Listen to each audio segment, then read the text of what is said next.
T5 Takaro one my hips. Yeah, ballast. Spiritual father minami. Yeah, again. Sekuru. Pane zvandafunga semuzukuru. Zvikuru-kuru. Rekaindigare pasi sekuru. Yeah. Ndakuda kutanga funga zvangu ndiri ndega. Zvine swaga.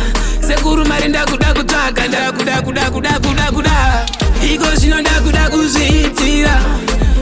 Kuzviitira zvinhu zvangu ndiri ndega kuzviitira. Kuzviitira iko zvino ndakuda kuzviitira. Kuzviitira zvinhu zvangu ndiri ndega kuzviitira. Kuzviitira iko zvino I want to mind my own business. Ndova nemasi mari kuita kunge happy weekends. Ndoda kutanga zvangu ka small business. Ndoisa mari ndobva ndaita invest. Ndobva ndatanga kuita umpimbi ndoga. Ndotanga kuita matiri yangu ndiri ndega. Ndisina nondibvunza zvandatsvaga. Nemadhara emari ufunge tichilinga. Pasina nondibvunza, pasina kana wandinoudza. Ngenge ndichigara zvangu ndiri keep quiet. Ndakasimba pahomwe ndine balance diet. Ngenge ndakutanga kugara ndiri ndega. Ndichiitawo zvine swaga. Vachazvimba ini nekunditsvaga. Ndaenda une bhaka. Ngenge ndakutora mula.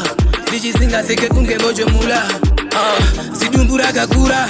Vachiti zidhara rinozviitira zvinhu zvaro. Iko zvino ndakuda kuzviitira. Kuzviitira zvinhu zvangu ndiri ndega kuzviitira. Kuzviitira iko zvino ndakuda kuzviitira.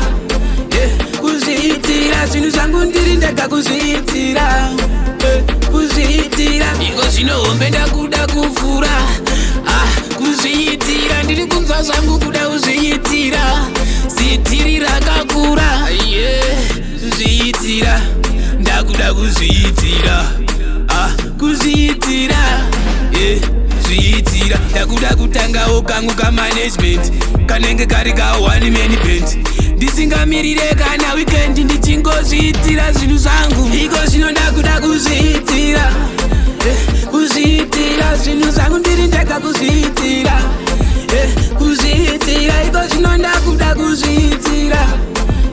Kuzviitira zvinhu zvangu ndiri ndega kuzviitira.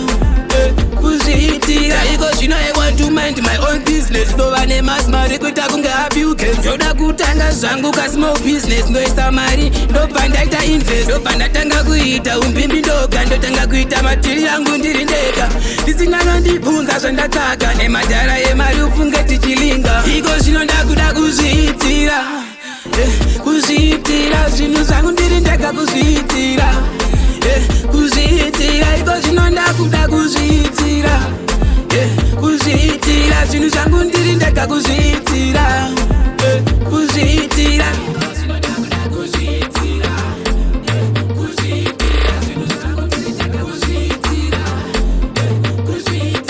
iko zvino ndakuda kuzviitira. Sekuru kuzviitira ndiyo nyaya yacho ufunga ndakuvikirai. Friend is time uzviitira.